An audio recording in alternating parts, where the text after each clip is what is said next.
to which my father was assigned, and the reason we were living in France.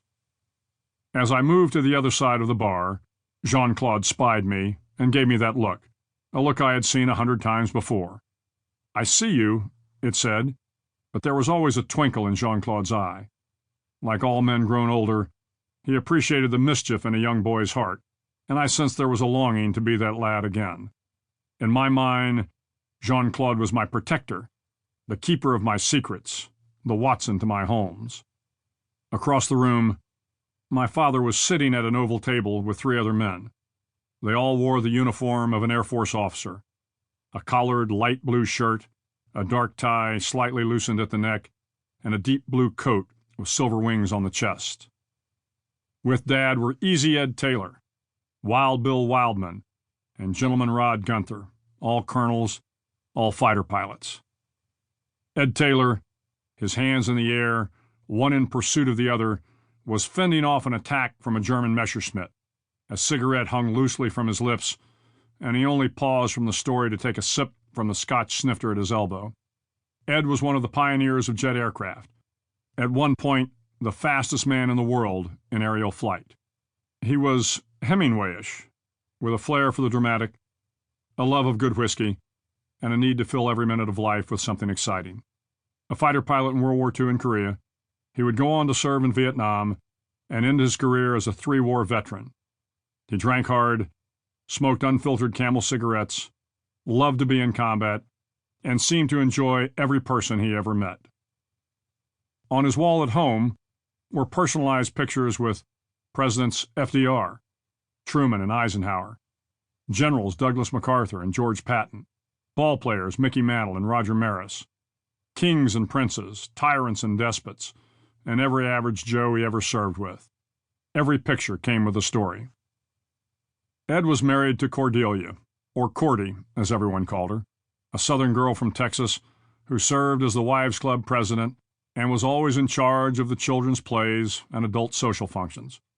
Cordy liked to party as much as Ed, and their marriage, which lasted for over 50 years, was a constant struggle between his love of combat and a domestic need for normality. Combat always won out. Bill Wildman also served in the European theater during the war, but like the rest of the men, he was now flying a desk at Shape.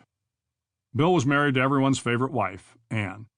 Anne was the best-looking woman in France, petite, shapely, smart, and always the life of the party. Rod Gunther was a Southern gentleman, prematurely gray, with a slow, friendly drawl, and a knack for making everyone around him feel special.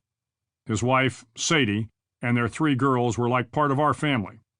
I had a crush on their youngest daughter, Judy, thinking she liked me too until I mistakenly put a firecracker in her hat that was meant for my sister Nan. Somehow, after that, the romance went out of our relationship. As Ed Taylor finished his story, with one hand diving sharply into the tabletop, all the men roared with laughter, though I knew they'd heard the story before. My father took a drag on his cigarette, rubbed it out in the ashtray, and waited for the next tale. Among the men at the table, my father was the most reserved, although that wasn't saying much. Dad loved to tell stories as much as the rest of them. He was blessed with movie star good looks, as the women would frequently tell my mom, although I never could tell how she took the compliment. He had jet black hair, made darker with the touch of Brill cream he added every morning, along with a prominent nose, a slight cleft in his chin, and steel blue eyes that twinkled when he smiled, and he smiled often. At 5'11", Dad stood tall, but not overbearing. In his younger days, he was a remarkable athlete, receiving honors in football, baseball, basketball, and track at Murray State Teachers College in Kentucky. He worked his way through college by gambling on Mississippi riverboats, teaching tennis to old ladies, and racing against Kentucky thoroughbreds, man against beast. Exceptionally fast for his day, he ran the 100-yard dash in 9.8 seconds. At that speed, he could beat most horses in a short sprint, 60 yards, and he often gambled a few bucks against local trainers to make his point.